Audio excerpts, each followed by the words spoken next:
We're very excited to have speaking to us this morning, Dina Rudick from the Boston Globe. Dina Rudick is a 3-time Emmy Award-winning photojournalist, videographer, and documentary filmmaker, and has been a staff photographer for the Boston Globe since 2002. Her work has taken her around the globe to cover stories ranging from maternal mortality in Bolivia to the 2004 tsunami in Southeast Asia. Leading the Globe's transition to online video, she was awarded an Emmy in 2009. She has since received 2 additional Emmys. In addition to her work at the Globe, she serves as the creative director of Anthem Multimedia, a production company that specializes in web-optimized video storytelling for nonprofits and socially motivated for-profit institutions. And she's the adjunct professor of Boston University's College of Communication and Harvard Extension School's Graduate School of Journalism. Please join me in welcoming Dina Rudick.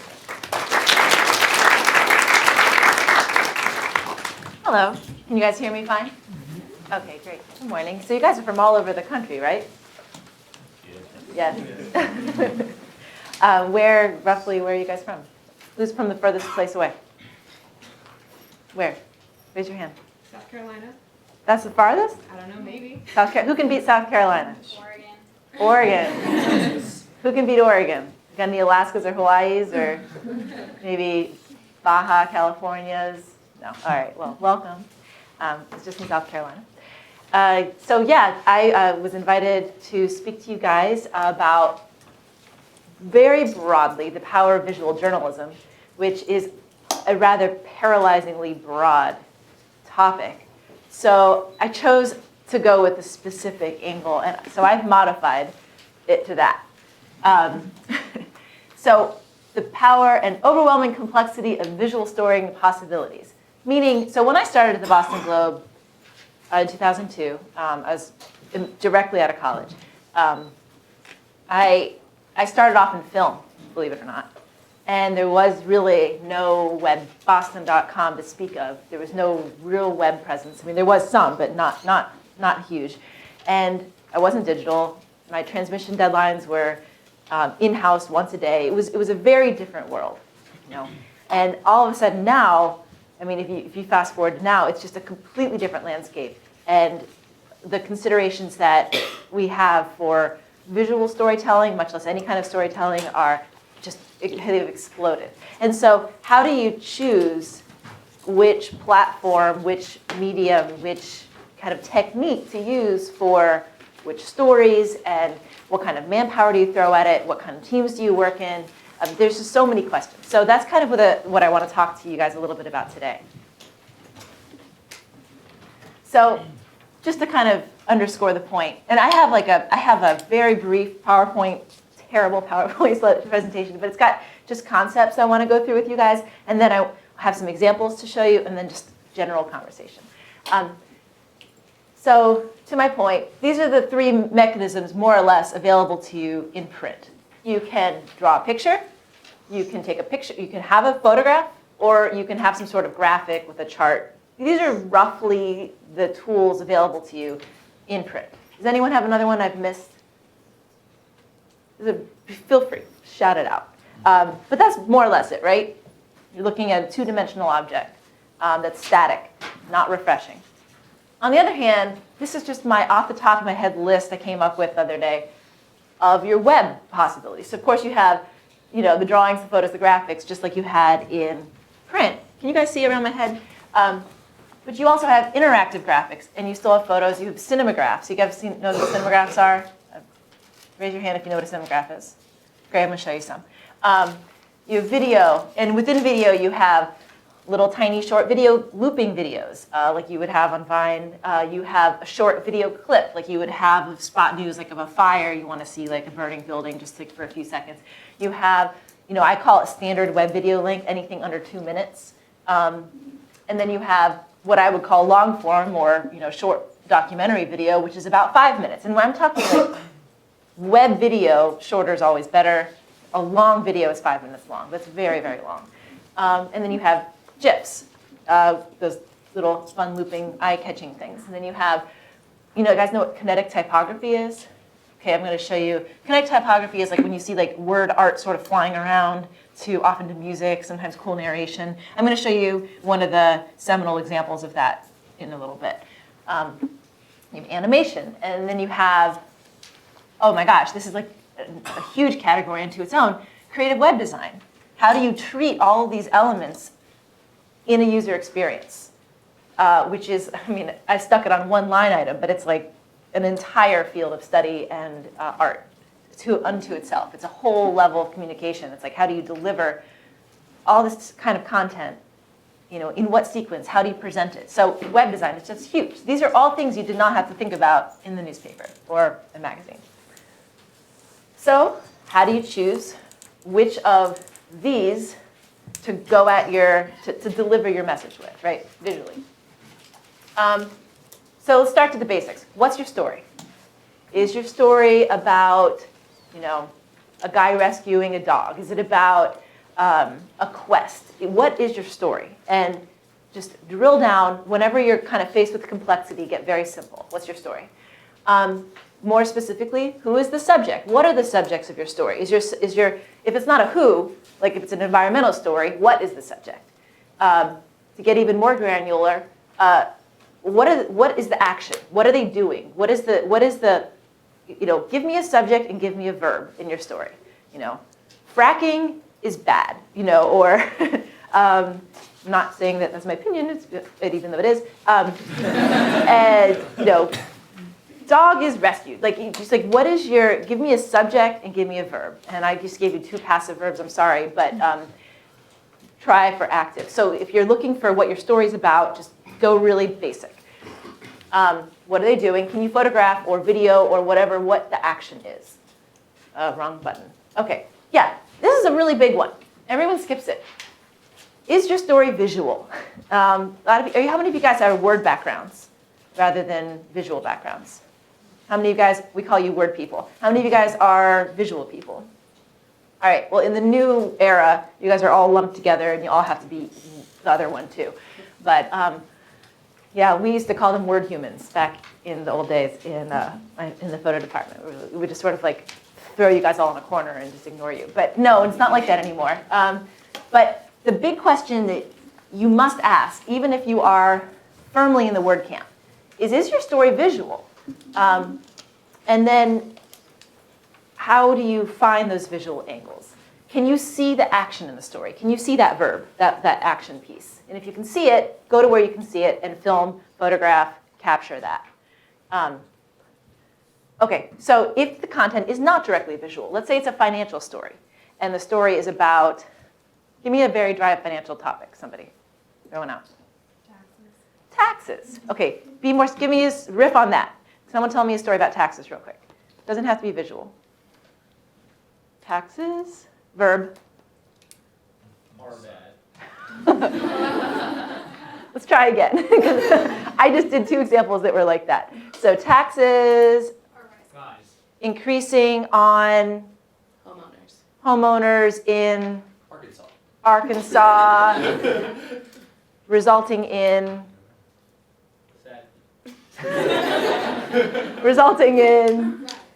riots. Okay, well that's super visual. Right. So okay, you have taxes that are going up in Arkansas. Let's say the agricultural taxes or something, or let's say the agricultural tax subsidy on the agricultural use of land is the tax subsidy is going down, which is increasing pressure. Okay, that sounds on the face of it like put me to sleep, Got a flat state, you got farming, you got taxes, and you have numbers. So you go and you think about, go to the ground level and who is actually being affected by this particular tax increase.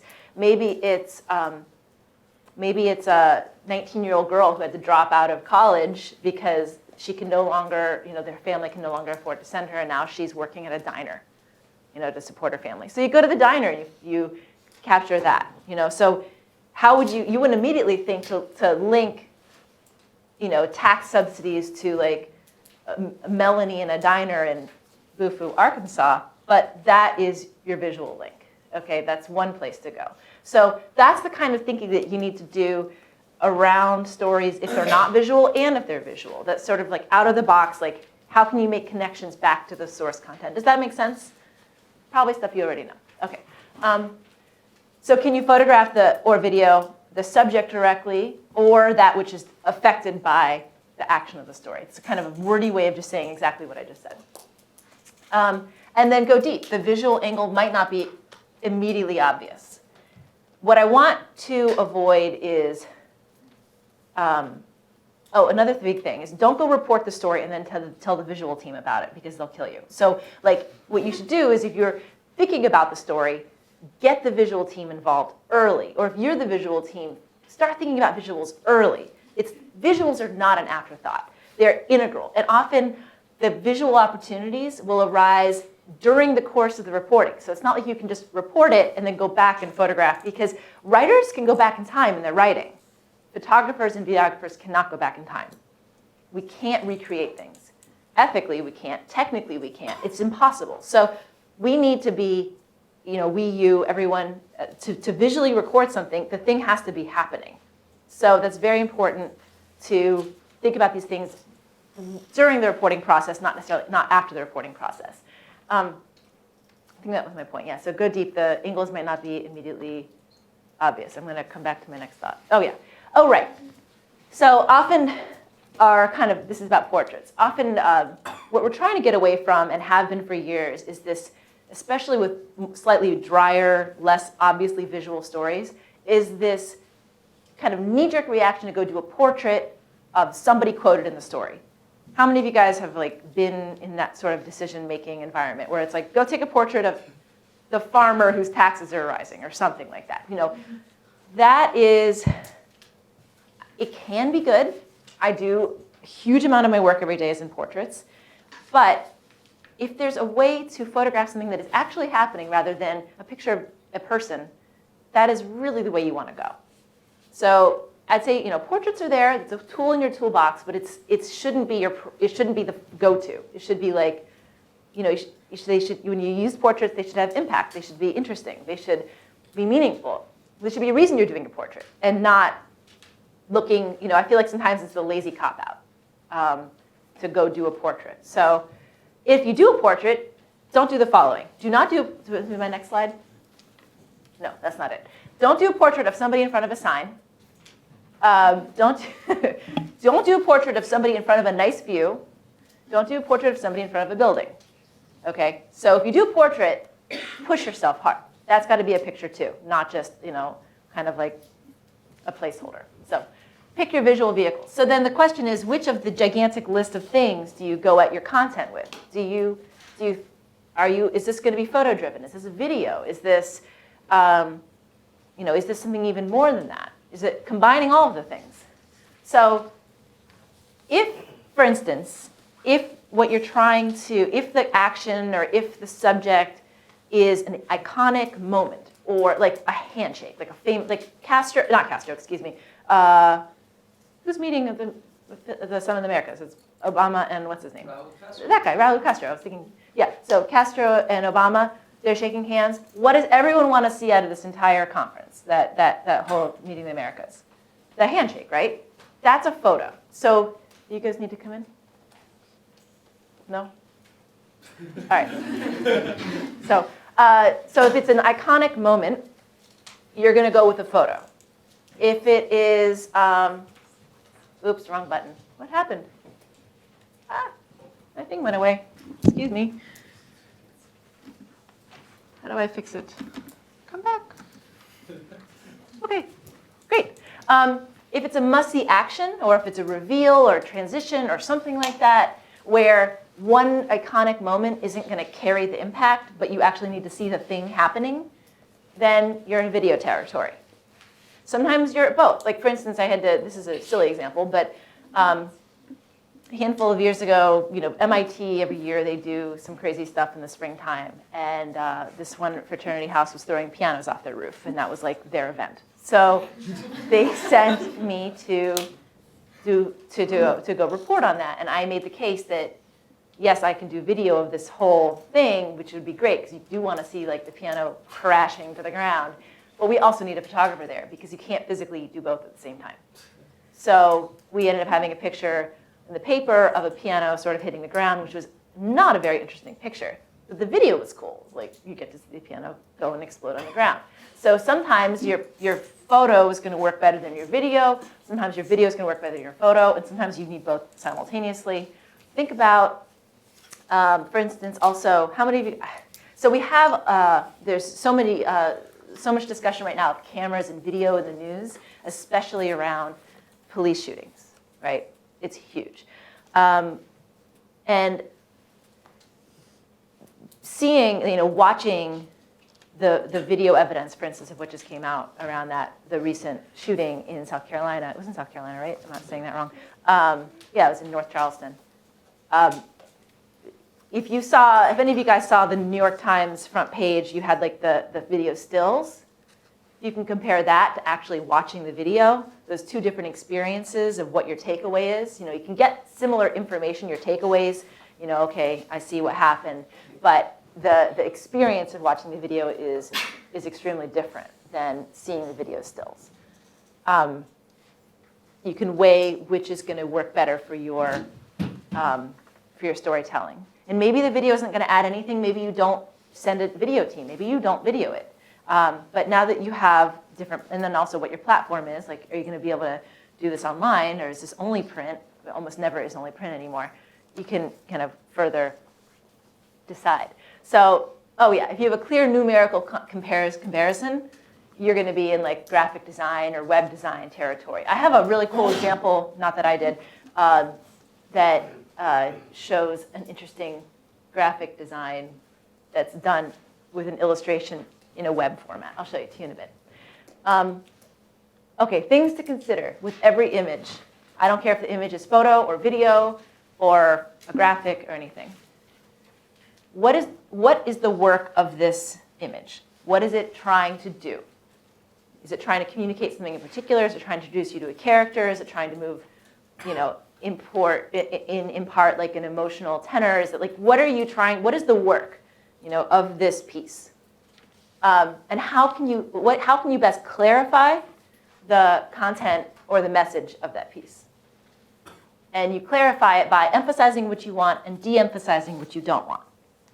It sounds super simple, but I tell my students all the time that you are accountable as the visual journalist for every single thing inside that, 9:16 or 4:6 frame. You are accountable for every part of it.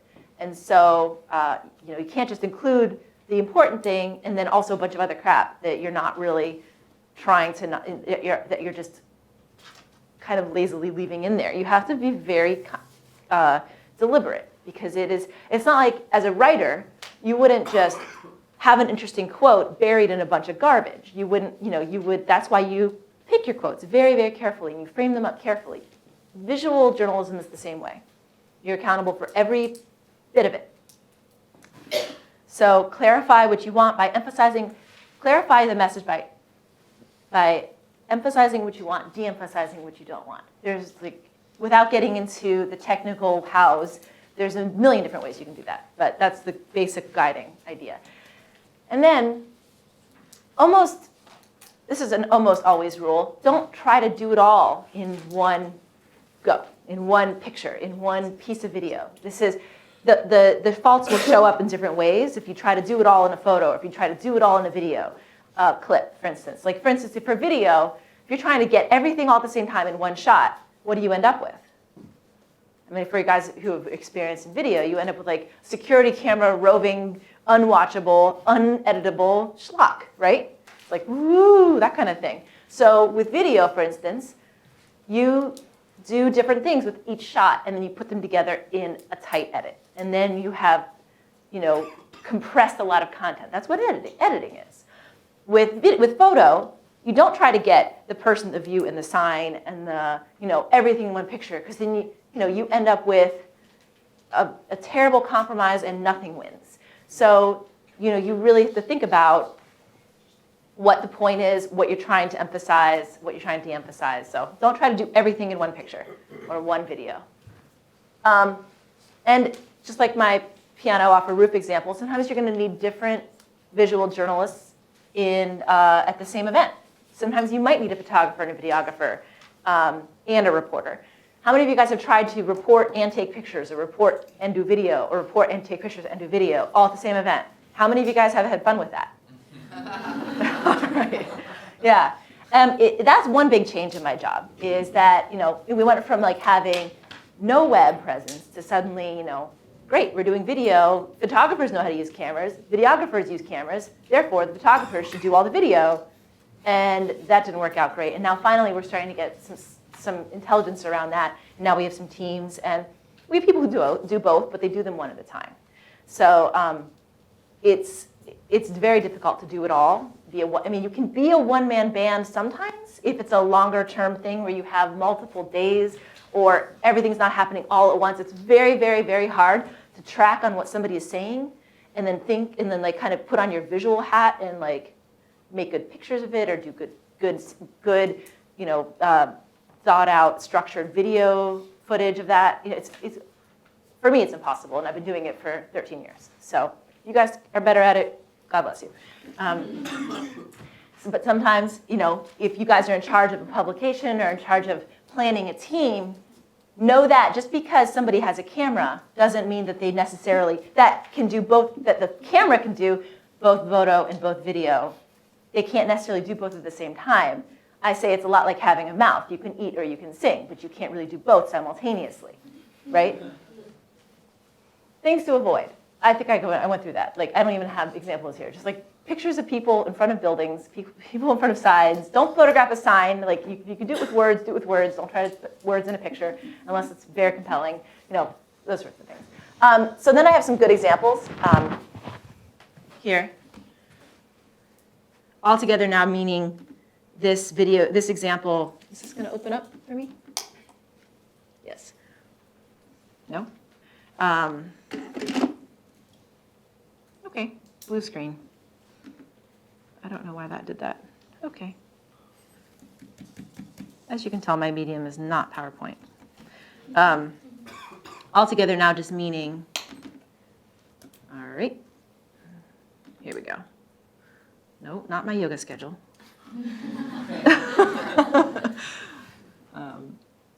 It's always a risk to show presentations on like a personal computer because you're like, and here we go, right?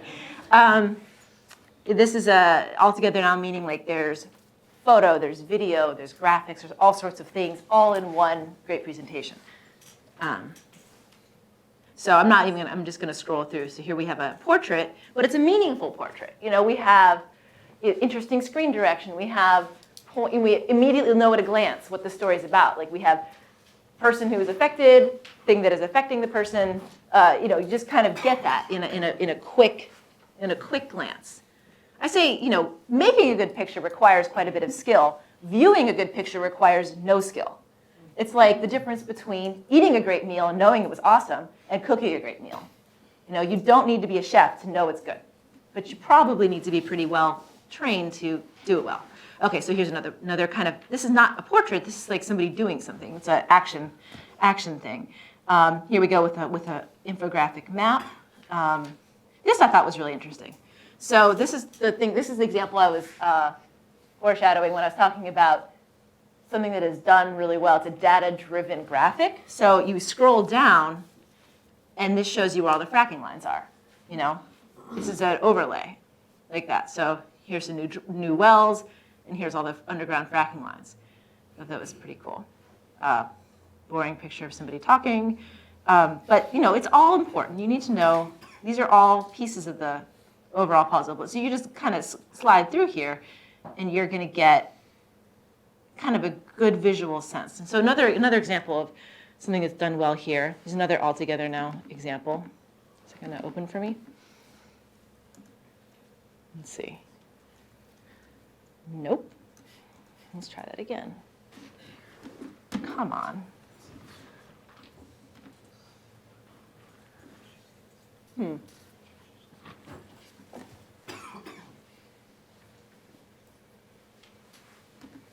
So chasing Bela. All right, I'm going to give up on you. I'll just do it this way.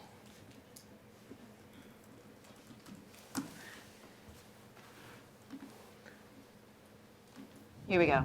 This is something we did at the Globe. I was part of it. We had a huge team of people on this. We had the writer, we had a team of photographers, we had video, we had a ton of web. So here we have interesting animation. And then this is an infinite scroll kind of web design. But you can, on the right, here's the story, all the way here. But here, on the right side, you'll see you can look at what's called a visual view. And this will take you visually through the story. So, we have some portraits, we have some file photos. This is a video. Ayla was carrying quite a bit of thing on you. Anyway, it's all about this heartbreaking quest to rescue a whale, and it failed, and how it kind of shaped this person's life. More just you can kind of keep as you scroll through, you get more and more video. But the user experience is pretty nice, and then you have a graphic. So that gives you an idea. I mean, I'll have all these links if you guys are interested. Oh, here we go again. And then you guys know what some of these are infinite scroll examples. Is that going to work for me? Here we go. I'll skip that. Let's just do this one. Have you guys heard of the girl effect? Yes. This is the kinetic typography example I wanted to talk to you about. So, how many of you guys have seen this? Okay, I'm going to show it to you. This is an example of when this came on the scene. I think 2000, yeah, like 5 years ago. Gosh, it kind of lit everyone up in terms of this new technique that people had played with, but this really put it on the map in a big way. And suddenly, we got my video production company got clients wanting us to do this left and right. And we're video people, so this is a whole new skill set. But this is kind of what kicked it off, I think. And then you see elements of this in everything. You see it in advertising. But I thought this is just super well done.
What do you guys think of that? Half of you, or some of you have seen it. And at this point, it almost seems like, it's like when you see old special effects in movies, you're like, that is lame. But, you know, at the time, it knocked everyone's socks off. And at the time, this was, whoa, stop. Stop. Go away. Okay. At the time, that was pretty groundbreaking stuff. And now you see echoes of that in everything. So here's another, oh yeah. Hope.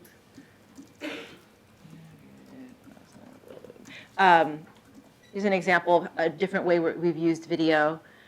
Pope Francis. So my charge was to do video about people's opinions of the new Pope. And that's kind of boring. You know, like just, they wanted me to do some video about that. So I decided that what would be more interesting is to do it in like an interesting kind of web-based interactive thing. Where is my display? That's annoying. Let's see. I don't know. Let's try that again. Is this the same link for me? Here we go. So I said, well, why don't we do something that was a little bit more of a grid, like this, and then, you know, when you rolled over. When he did come in, and it was this cardinal from South America. Blah, blah, blah, you would get. Benedict and John Paul II had to make such clear delineations between. It's like a fresh air coming to our. And every time you would click on them, you get a brand new, you know, a new quote. So you could spend as much or as little time as this as you wanted to, but instead of watching an entire 3-minute long video about what 9 different people thought about Pope Francis, you could say, well, what does that person that looks interesting to me say? You know, you think about the user experience. Like somebody wants to spend maybe only about 20 seconds looking at some content and still get something meaningful. Maybe somebody wants to spend 10 minutes with something, but you can't count on that. So I was trying to, you know, say, great, if you want to spend 5 minutes with this piece, go for it. If you want to spend 20 seconds and look at one person's comment, fine. It will still give you something. So that was an example of something we did a couple years ago. And then, okay, so this is something I just did. Published online just now and published in the paper tomorrow. So this hasn't been out yet. Where is it? It's fashion. I do a lot of fashion. Here we go. These are cinemagraphs. This is a cinemagraph. Have you guys seen something like that? Okay.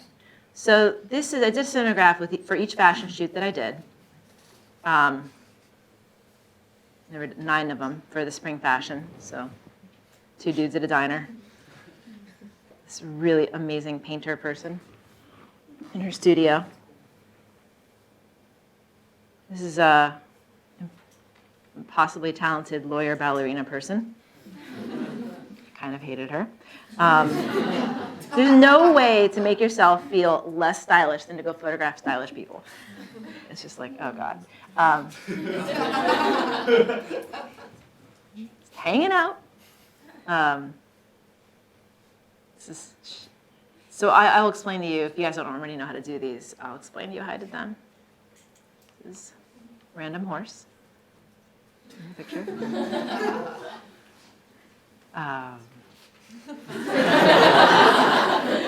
Dr. Evil.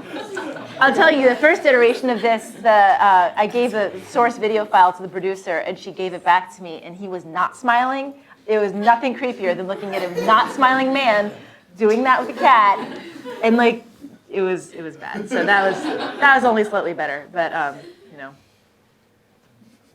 the owners of the company Fresh, I'm sure you guys have heard of that cosmetic company. They're the founders. So that's something I just did, and that was fun. And so those are some. I didn't necessarily bring the. I'm not trying to give you a comprehensive view of the best examples of everything done in journalism, but I just wanted to show you some things that caught my eye recently and something that I'm working on, for instance, this second at the newspaper. So I would love to open, that's all I have for, you know, making you guys stare at my PowerPoint skills. But I'd love to talk with you guys and just open it up for, I don't know how to turn this off, hide image. Goodbye. Great. So let's let's talk. What are your thoughts? Yes. When I see these things, I think, wow, this is so cool. Like scrolling as like a viewer, scrolling through the stories, having the cinegraphs and everything. Is that reflected in the numbers that you see of web traffic? Like, do people stop and pay more time, like pay more attention reading stories like that? I think so, yeah. And more, I think that if in the private sector you talk about educating your client or educating your audience, and I think that our audiences are not static. They're continuously changing. The younger demographics that are kind of bottle fed on a certain kind of user experience are then maturing and becoming news consumers. I hate that word, consumers, but like they're reading more, they're ingesting more news across more platforms. So our audience is a moving target. So yeah, I think that it is picking up steam and catching more and more eyeballs. Yes. How do you make those cinemagraphs? Oh, easy. Not really. It is a little easy. So it's from a video file. So, for instance, that girl Jean Wang standing there doing this with her skirt. I produced it like lighting it like a lit portrait, and I had my camera on a tripod, and I did just a video file. So I just made her do something that I knew would loop well, and I just had her do it over and over again. And in my minute-long video clip, I figured there would be one 30-frame loop that I could create. Then, in my situation, I took that video file and I gave it to our producer, who then took that video file, looked for the right loop, and brought those frames, just those frames, those like 20 or whatever frames, into Photoshop, and then picked a background, and then masked just the moving parts. So in this situation, masked this, and you can see a little bit of the reflection here. So everything else in this, she created a little mask in this reflection. It gives a little more life and breath if you can do some subtle things. And then created a loop point. It's a GIF. It's a standalone. It's a file as a GIF. It's very lightweight. So this is all still image with only the video portions being the moving things. Does that make sense? So it's done. It's a video file edited in Photoshop. Exported as a GIF. For an enormous project like choosing Bela, how often are you all sitting down in the same room to collaborate, and what kind of stuff are you talking about? Oh, that's such a good question. In fact, it reminds me of a point that it got past me earlier, which is that the new reality in this will answer your question. The new reality in kind of content producing is you're in teams. It's very team-based. When I first started on a big project, maybe it would be me, the photographer, my photo editor, the word writer person, and then their editor. 4 people in a room to talk about what to do and how to approach it. And now, maybe there still is that meeting, but immediately that triggers another big meeting with the web team and maybe the multimedia team and just all sorts of different people are now in the room when we talk about this. So your question specifically was, how many meetings? What was your question? How often and what kind of things come up as you're progressing through the project? I imagine things change. Yes. So how often? I would say depends on the timeline of the project. Like I'm working on a long-term, 1.5-year long story about a church that we've only met for maybe 7 of us have been in a room one time, and then we've had like little meetings. And then as we get closer, maybe we'll have some web people involved to talk about how we're going to roll this out online.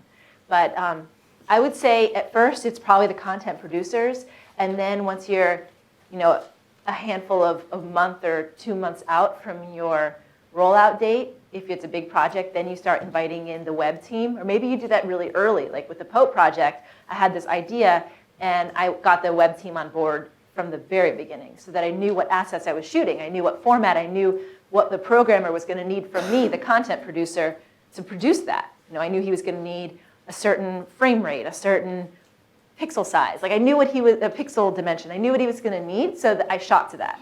So it's really kind of, it's very project dependent, but I think the general answer is more meetings and earlier, and more of them. Yeah, more people, more meetings, and sooner. Yeah, you had a first question. So, I'm from the Columbia's paper, and we're really trying to give visual people more ownership, more of the ownership share relative to word people. But some more of day-to-day stories rather than big projects. Can you talk about how visual staffers can sort of adjust to changes in stories that the word people do at the last minute? Or I guess, how do you give visual people ownership when, at the end of the day, it's really the word people who can totally take the story in a different direction? You're talking about daily reporting? Yeah.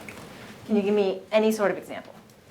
Sure. So, have there been situations where you were working on more day-to-day stories, so say the frat at MIT, and then the sort of the reporter totally changed the story, and that sort of left the work you had done obsolete? Mm-hmm. Well, if the reporter did that without consulting or at least telling me, not only would I be mad at the reporter, but all the editors would be mad at the reporter. So the reporter can't just go rogue and do that.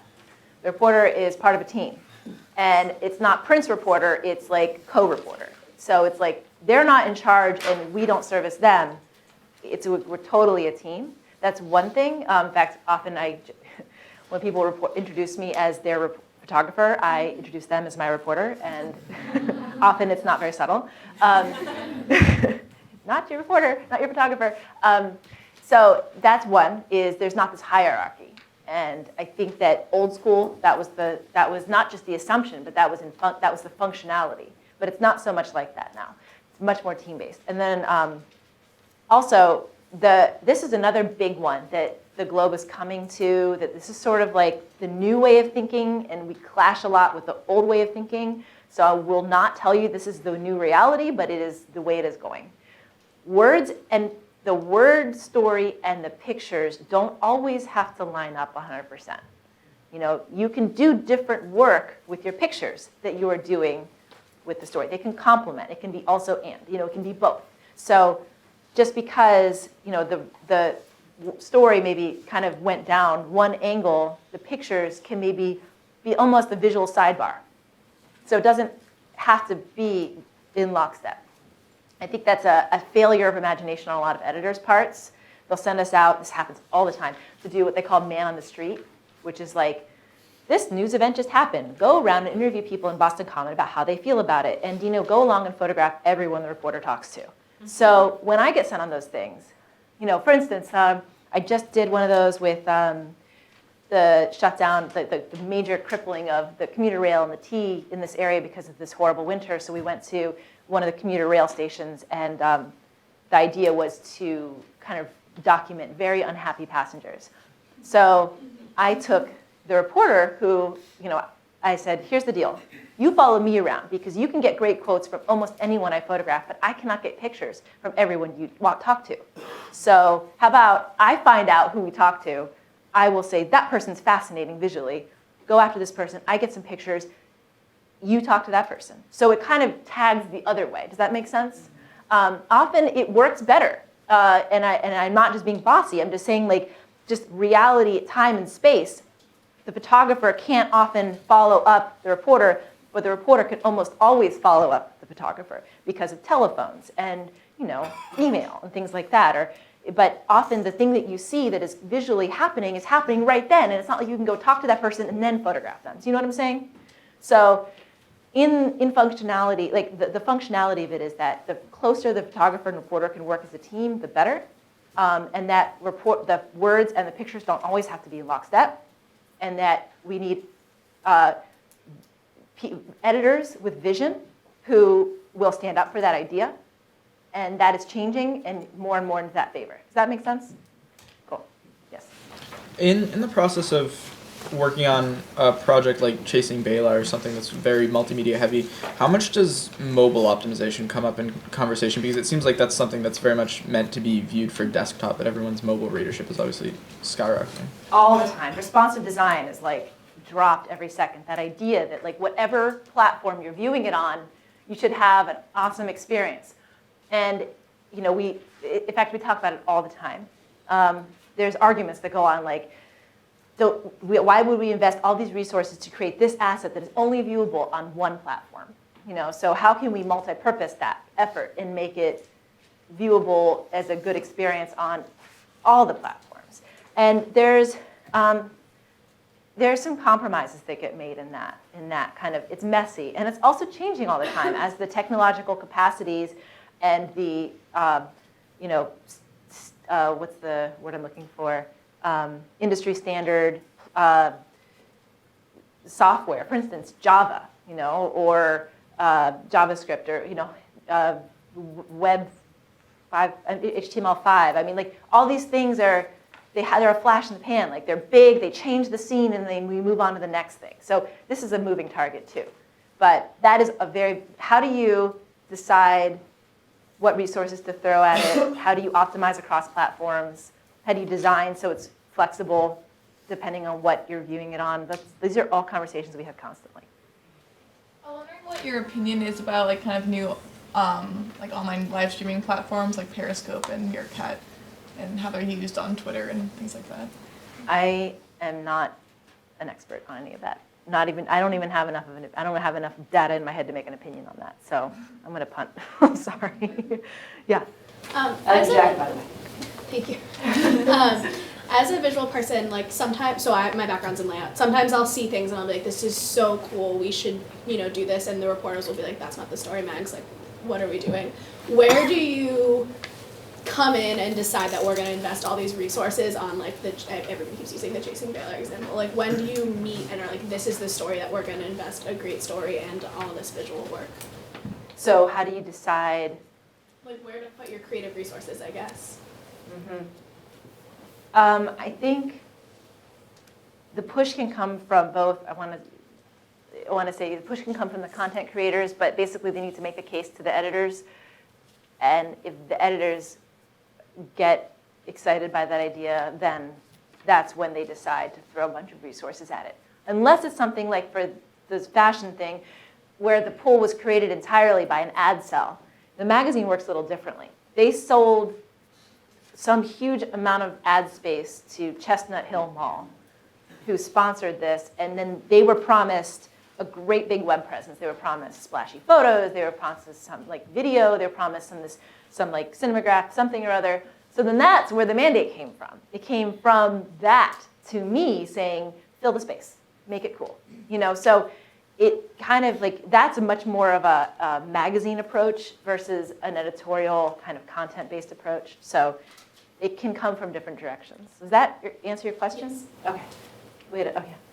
Do you ever think all like the exciting multimedia content distracts from the actual words of the story? Like again with Chasing Baylor, I feel like it's fairly easy to opt out of reading the story and just scroll through all the cool whale pictures on the side. It totally is, especially when the story is like 5,000 or 6,000 words long.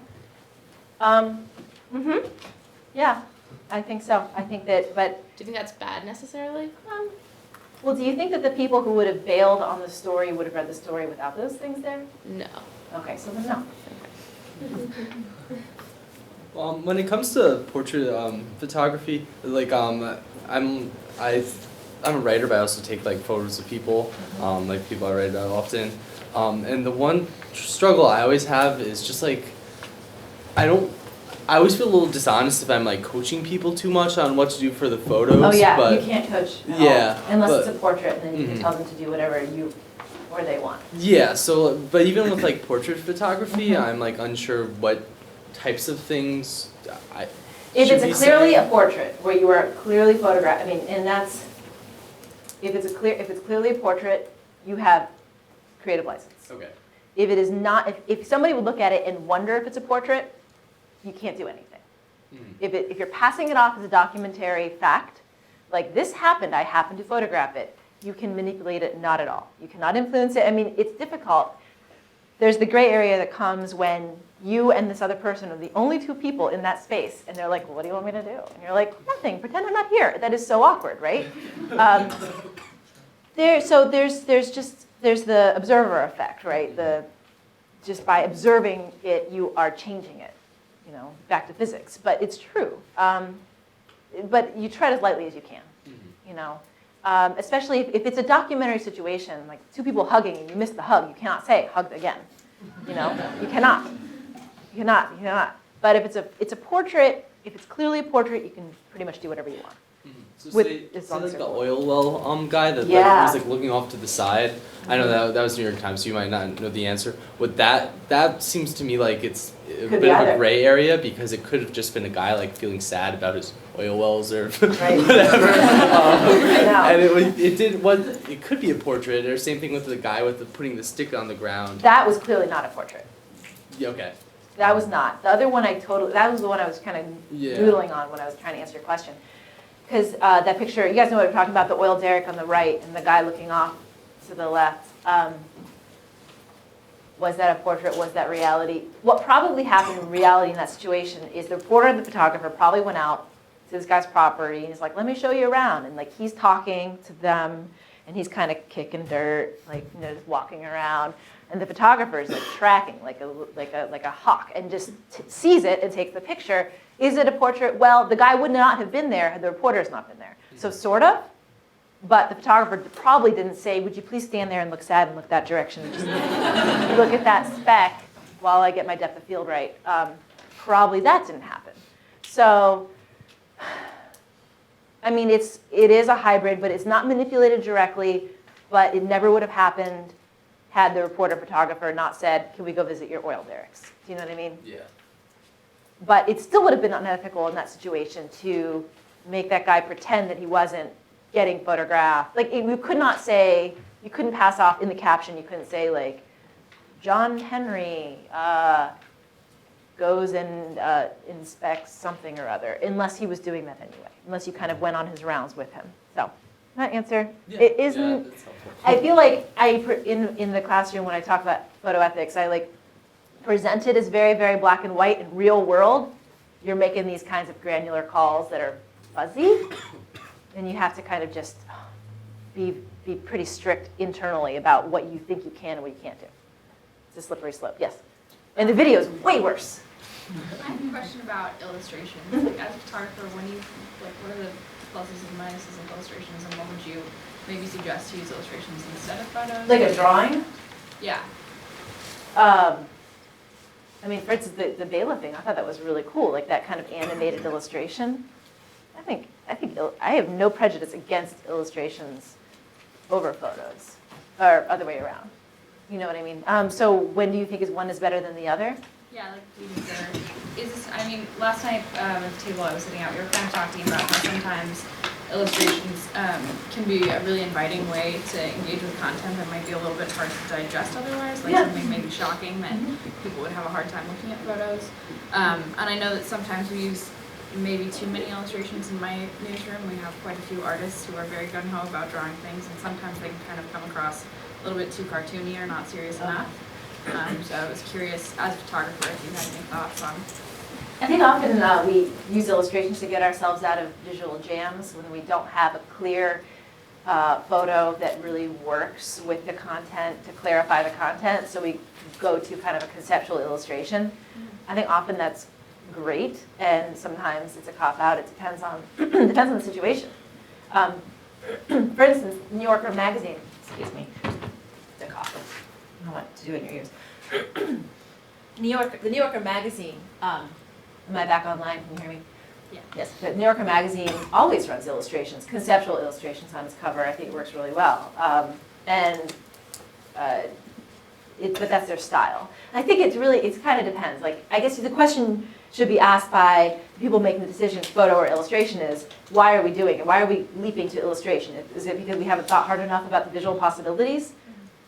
Do we have a photo available to us? Can we go find something? Is there what rabbit hole have we not run down yet to find an interesting photo for this story? And if really it would be better served by illustration, go for it.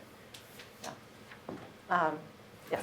So sometimes one finds themselves in a situation that the event has happened, and the only picture we have is a technologically crappy picture taken on a cell phone or something. And like at this point, usually the word people say like, this picture tells the story really well, and then the photo people say that's ugly as sin, it's all pixelated. What would you recommend in that situation? I think that's great. Content is king. You know, if it's an amazing moment, you know, if it's an irreplaceable moment in time, and the content is extraordinary and the technical quality is garbage, it's still awesome. But if it doesn't rise to that, don't use it. So I would say like an amazing, moment is more important. If you get the right moment, it's more important than your composition, than your exposure, than all those things put together. If it is a telling moment, that's probably your most important thing. So if the reporter was there with an iPhone when the critical thing was happening, and the photographer was stuck in traffic and got there after the fact and took some awesome post picture, like after the fact pictures, but they don't carry the emotional impact or the news value of what the reporter did with his cell phone, the cell phone wins. Yeah. There was a question, right? Yeah. I have a question with the teamwork approach and like how you loop in social media to that. Oh, yeah. So for something like the Bit Chasing Bela or like the 1.5 year project that you're working on with the church, are there social media people in the room like talking to influencers and things like that about how to promote this sort of timeless project? Yes. Not so much with the church project, with the Bela project, yes. And there's some projects, there's some stories that we've reported entirely on Twitter, or we figured out how to kind of give nuggets of them on Twitter. Also, like the Tsarnaev trial, the marathon bombing, and the other big high-profile kind of breaking news events. We tweet as we go. The embedded reporters, they'll just constantly just throw tweets out all day long. And basically, if you've read all their tweets, you don't even need to read their story anymore, practically. You've got it all. So, but in terms of projects, yeah, there is. The social media people are often invited in late, but I have a feeling they're invited in earlier and earlier and earlier now. Are we out of time? Or Yeah, can I was just going to yeah. say, we can take maybe one more question and then Okay, yeah, I don't want to go over. Yeah. Just a quick one. I just wondered why, this is a great talk, by the way, thank you so much. Just, you were talking about the, girl effect videos sort of being like passe or sort of old. Although I find it, and maybe this is just me, but like pretty moving still, and I've seen it like 1,000 times. Yeah, me too. So I just wondered what, in your just maybe personal experience, like what really moves you when you're, you said it takes an expert to take a photo, but not an expert to view one, and I love that. Yeah. So if you just took your expert hat off for a minute, but like what really moves you if you're just looking for news or looking to be moved? What do you look for? Access, a compelling character, some sort of, I'd say if you guys are looking for compelling storytelling and it's somewhat person-driven, you need your people, this core, to give you just total deep access and not give you an official line. So I think when I'm really feeling that like plumb line directly to the center of somebody else, that resonates so strongly. So access is huge. Intimacy, access. Guys, thank you so much. This was really lovely to talk with you.